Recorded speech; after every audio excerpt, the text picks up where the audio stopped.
162 pages of the Jharkhand illegal mining charge sheet accessed. Enforcement Directorate names Chief Minister Hemant Soren.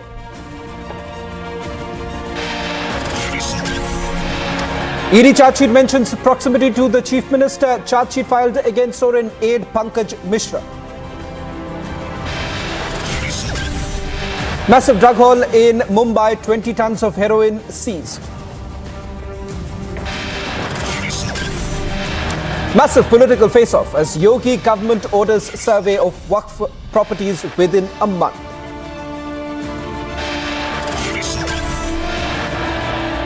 OAC questions UP government move on Waqf property, likens it to the NRC.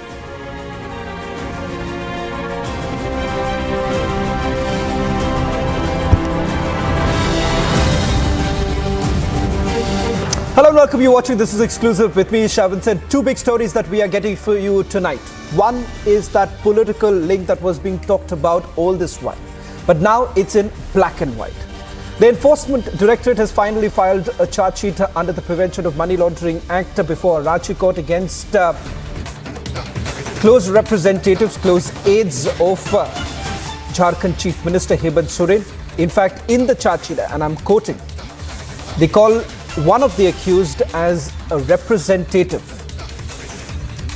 Hemant Soren's MLA representative associates Bachchu Yadav and Prem Prakash in the 1,000 crore rupees illegal mining case. In fact, Republic TV has accessed the full charge sheet, 162 pages charge sheet. The big thing, that big link that is now coming up, the big political link that we are given to understand, link has now emerged in the Jharkhand illegal mining case, where ED finally has named Chief Minister of Jharkhand, Hemant Soren, in the charge sheet. What is the link? This is the big super exclusive. We've accessed the 162-page charge sheet. Let me quickly bring in my colleague Niranjan, who's joining us from the Mumbai newsroom, getting us the latest details on the charge sheet that has now been filed. Three accused have been charge sheeted: Prem Prakash, Pankaj Mishra, as well as Bachchu Yadav. But who exactly is Prem Prakash and who is Pankaj Mishra, and what is the connection, Niranjan? Well, Shawan, you yourself have been reporting on this case very, very closely. Now, in Jharkhand, we know there is an illegal mining scam which is being investigated, and it's getting very, very close to the Chief Minister of Jharkhand, because the Enforcement Directorate, when we went through the details of the charge sheet and details that the Enforcement Directorate has shared, going on to name Pankaj Mishra as a representative of the CM, talking about his proximity to the Chief Minister, the political clout, and how he misused the political office of the Jharkhand Chief Minister. Now, this is the Enforcement Directorate going on record.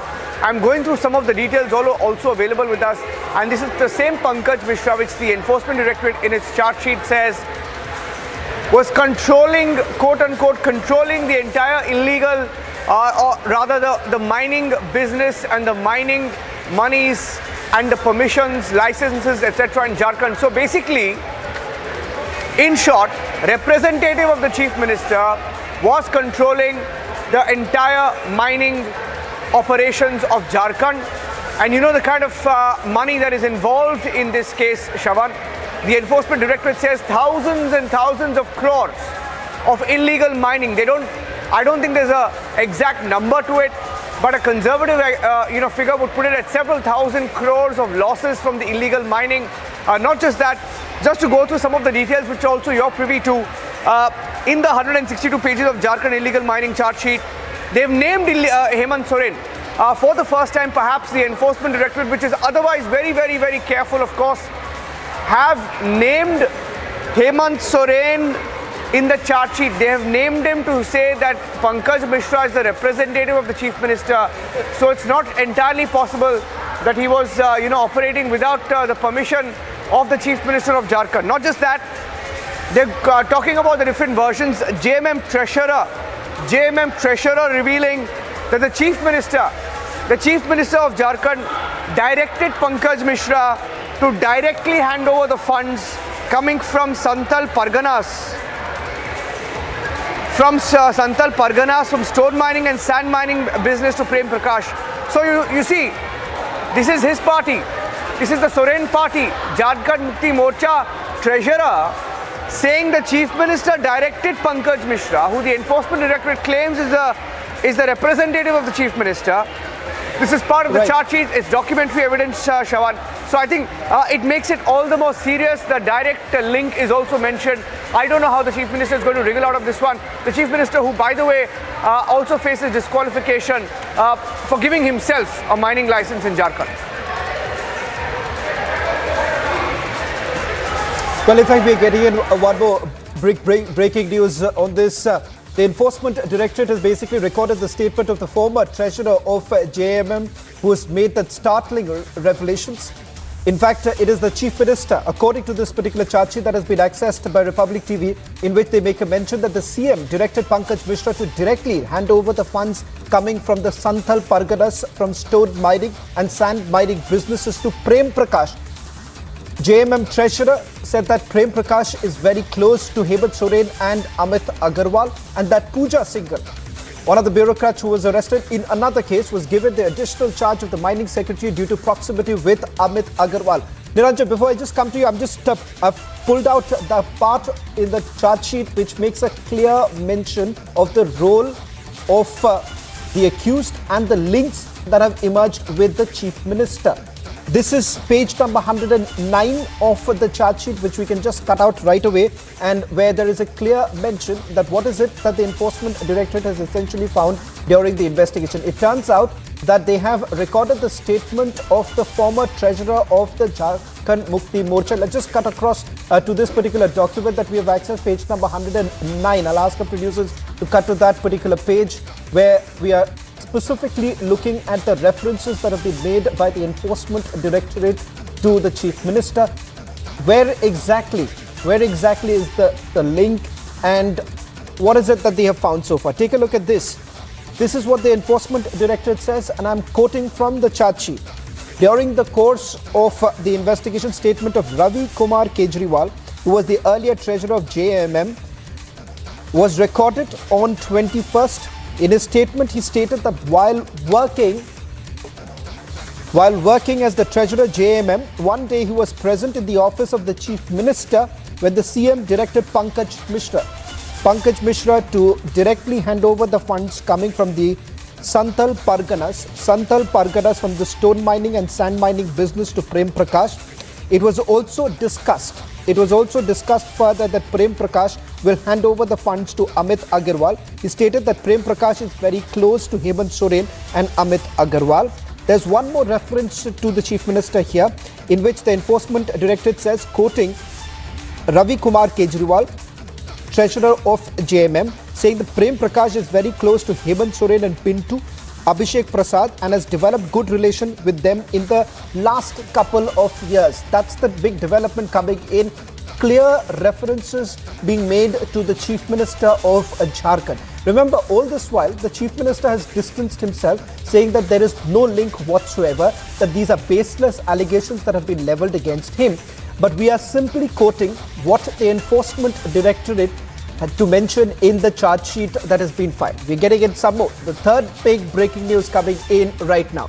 Now, this is with regards to the recoveries that have been made by the Enforcement Directorate. Now, AK-47 that was recovered from Prem Prakash belongs to 2 security staff posted for the security at the Chief Minister's house. Chief Minister's security staff was discharging duties at the residence of accused Prem Prakash. Incriminating files recovered by the Enforcement Directorate from Prem Prakash's chartered accountant. In fact, the chartered accountant is Jai Shankar Jaipuriar. From his residence also, one yellow color file that was marked as April 2019 to June 2022. All bank accounts of Hemant Soren. One orange color file that has been marked as Hemant Soren from the residence of accused Pankaj Mishra. Enforcement Directorate has also recovered one sealed envelope containing the passbook and 2 checkbooks. Now, I'll just quickly show you. Let's just cut to those documents that we have accessed, because here they make a clear mention of the recoveries that have been made. Now, the recoveries that were made on 8th, when the searches were basically carried out, here they are making a mention details of the records of the documents that have been seized. And take a look at here.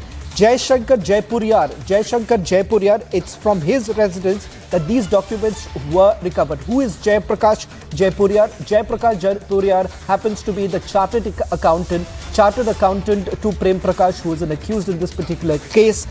They say that they've recovered one yellow color file marked as April 2019 to June 2022. All bank details of Hemant Soren. Point number 8, one orange color file that was marked as Hemant Soren. Again, that was recovered from the residence of Shankar Jaipuriyar. From Shankar Jaipuriyar, they have recovered one orange color file marked as Hemant Soren. And then you have the bigger detail that is now emerging is from the residence of Pankaj Mishra. This is what they found. One sealed envelope containing a passbook and 2 checkbooks containing 2 signed checkbooks bearing the numbers and 31 bank checks, that too in the name of Hemant Soren. That's the latest detail that is basically emerging at this point in time. Recoveries that have been made from the residence of the chartered accountant and, for that matter, even from the residence of one of the accused. That goes on to indicate that there are direct link with Hemant Soren. That's what is emerging at this point in time. Latest details now coming in.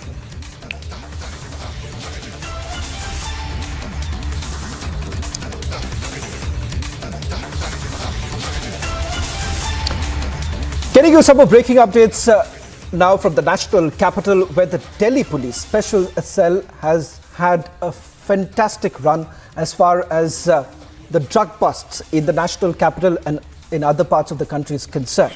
Now, over the last few months, what we have essentially seen is a very successful traps that have been laid by the Delhi Police Special Cell.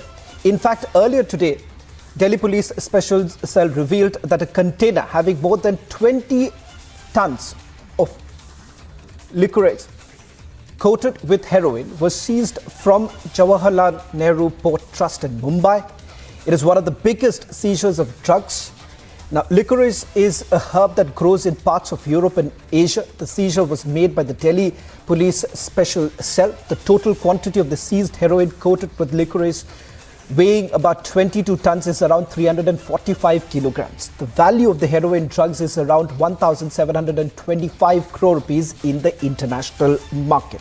At the helm of affairs is Mr. Dhaliwal, who's heading the Delhi Police Special Cell. In fact, it is his fantastic team that has been able to ensure this entire narco terror is nipped in the bud.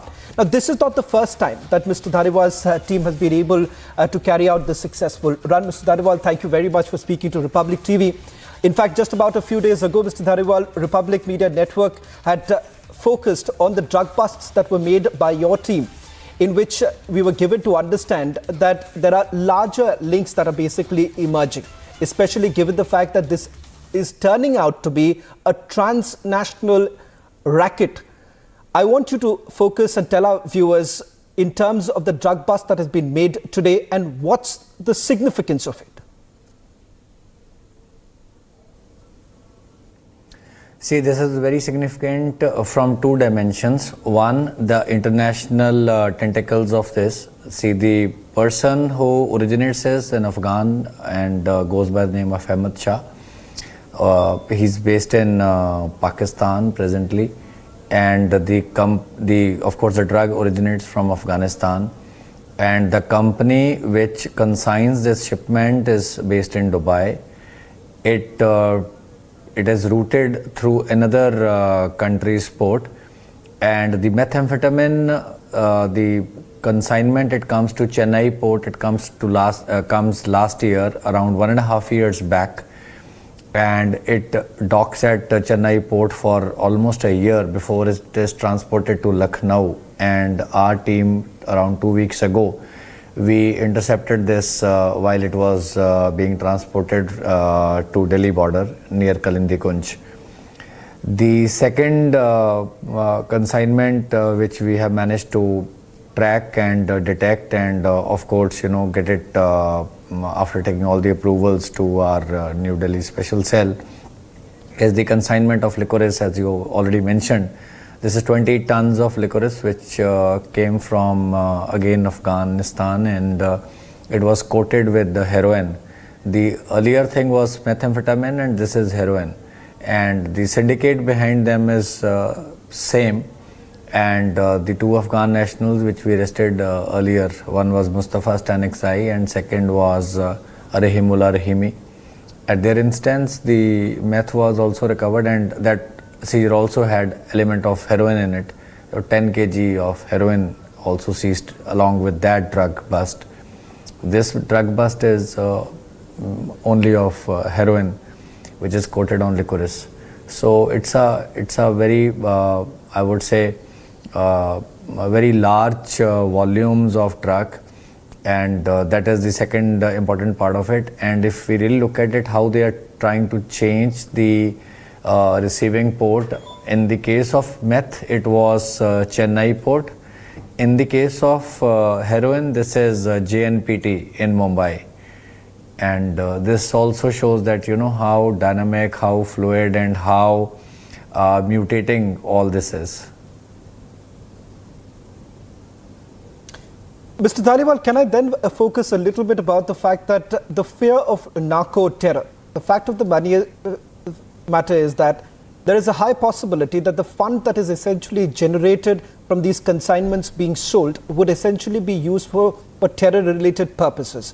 At least in the previous cases, that's what we have seen. Is there a pattern that is emerging at this point in time, given the fact that you've already busted multiple such cases in the past? And is there any clarity that terror groups could have been funded because of these consignments that were sold in the market? See, there have been multiple cases where we have seen that narco money has gone into terror activities, and there have been targeted killings through that money which has been funneled into it. And there's always an element of possibility of this money and proceeds of crime, of drug, landing in the hands of people who are focused on international activities. Therefore, there is never a definitiveness to this, that, you know, something which looks primarily related to narcotics will not end up leading on to something which is international activity in terms of terror activity. Mr. Dhaliwal, one final question that I would like to take with you with regards to the larger picture that is basically emerging. As far as the Mundra drug port is concerned, that had basically shocked everyone, given the fact that you've had how the consignment was coming in from all the way from Afghanistan. Other countries were also involved, and the fact of the matter is that it was also linked to Dubai. In this particular case, and over a period of time, if you look at the pattern that is basically emerging, what is your assessment?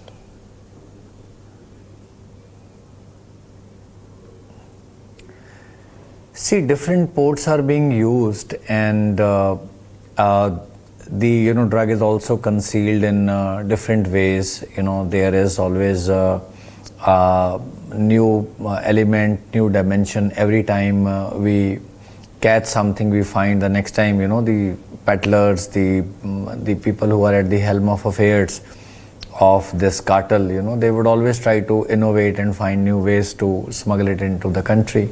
So all this is a very challenging dimension, not only from anti-terror angle, but also from the commercial,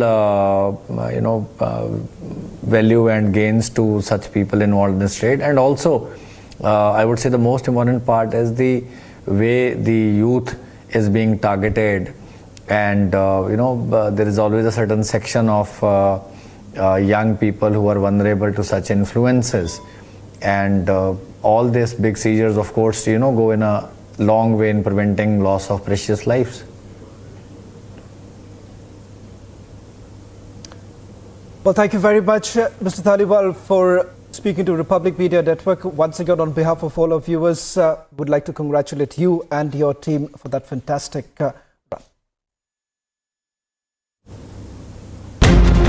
Samajwadi party के जो विधायकों का जो हुजूम है वो इस वक्त समाजवादी पार्टी दफ्तर से निकल रहा है। Massive fire has broken out in Havra Maidan area. Fire broke out in a leather shop. PK Sivakumar did not speak to the media when he was entering the ED office, but he will be questioned.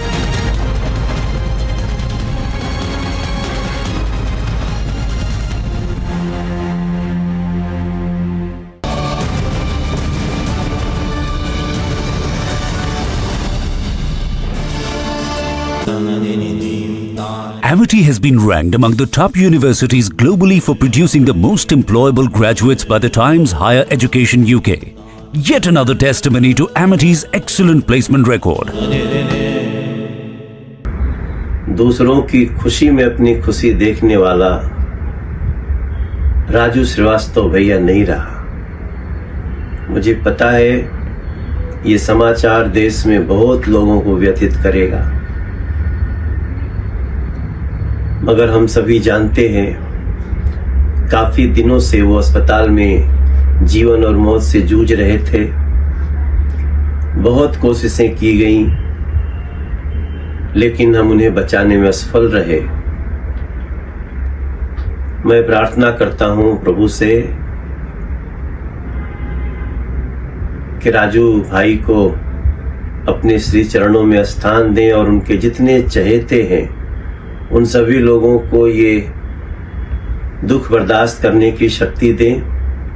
और भारत में एक मुस्कुराहट, एक हंसी की लहर और बड़ी बड़ी सामाजिक समस्याओं को अपने छोटे छोटे चुटकुलों से लोगों का जागरण कराने का काम, उन्हें जागरूक बनाने का काम करने वाले महान कलाकार राजू श्रीवास्तव जी हमारे बीच नहीं रहे। मैं बहुत ज्यादा दुखी हूं, इसलिए क्योंकि वो एक ऐसे कलाकार थे जो बहुत वर्षों में होते हैं और भारत में इस तरह का कलाकार कोई दूसरा हुआ भी नहीं। मैं ईश्वर से प्रार्थना करता हूं कि उनको, उनकी आत्मा को शांति प्रदान करे, और मेरी प्रार्थना उनके परिवार वालों के साथ, उनके सारे फैंस, उनके सारे प्रशंसकों के साथ है जो सारी जिंदगी उनके हास्य को सुनते रहे और उसका आनंद उठाते रहे। Om Shanti.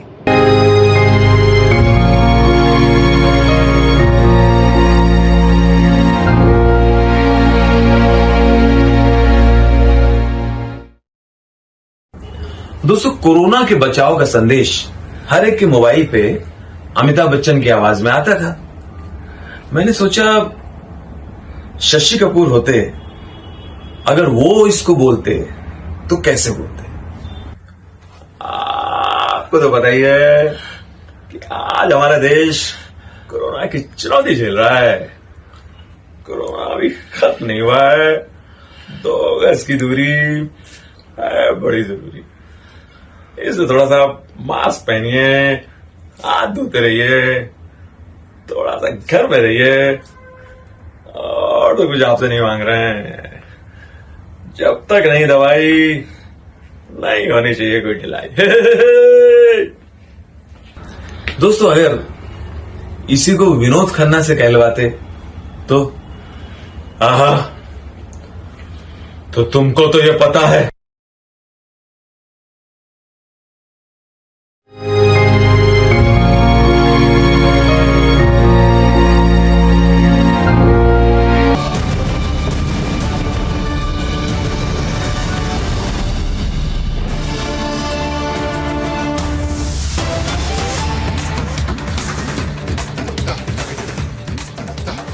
Big breaking news now coming in. First on Republic, the Central Bureau of Investigation has arrested the main accused in the ABG Shipyard bank fraud case. In fact, we are given to understand Rishi Kamlesh Agarwal has been arrested in the bank fraud case of 22,842 crore rupees by his company ABG Shipyard Limited.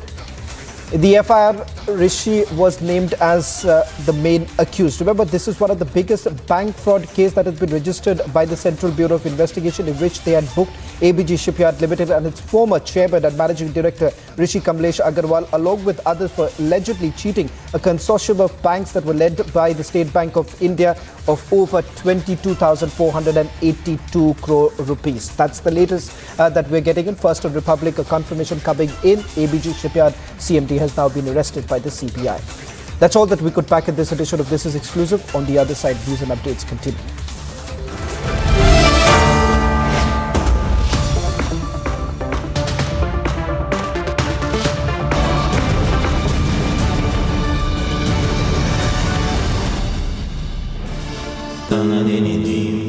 Amity has been ranked among the top universities globally for producing the most employable graduates by the Times Higher Education UK. Yet another testimony to Amity's excellent placement record.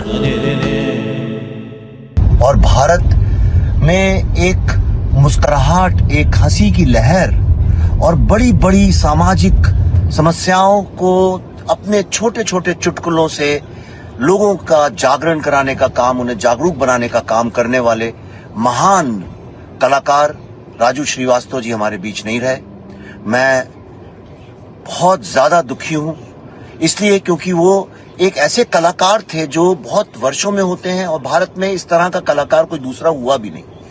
मैं ईश्वर से प्रार्थना करता हूं कि उनको, उनकी आत्मा को शांति प्रदान करे, और मेरी प्रार्थना उनके परिवार वालों के साथ, उनके सारे फैंस, उनके सारे प्रशंसकों के साथ है जो सारी जिंदगी उनके हास्य को सुनते रहे और उसका आनंद उठाते रहे। ओम शांति।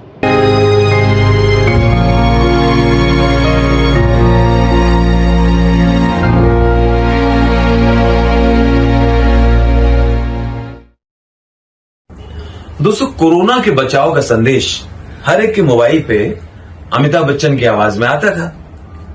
मैंने सोचा शशि कपूर होते, अगर वो इसको बोलते तो कैसे बोलते। आपको तो पता ही है कि आज हमारा देश कोरोना की चुनौती झेल रहा है। कोरोना अभी खत्म नहीं हुआ है। 2 गज की दूरी है बड़ी जरूरी। इसलिए थोड़ा सा मास्क पहनिए, हाथ धोते रहिए, थोड़ा सा घर में रहिए, और तो कुछ आपसे नहीं मांग रहे हैं। जब तक नहीं दवाई, नहीं होनी चाहिए कोई ढिलाई। दोस्तों, अगर इसी को विनोद खन्ना से कहलवाते तो आहा, तो तुमको तो ये पता है।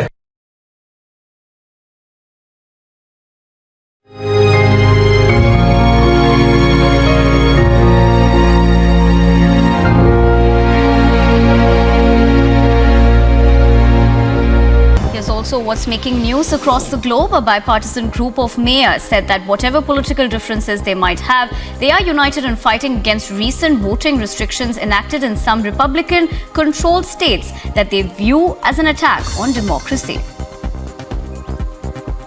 We are all standing here together, Democrats and Republicans, elected officials on all different levels, to say that the infrastructure should be nonpartisan. Absolutely.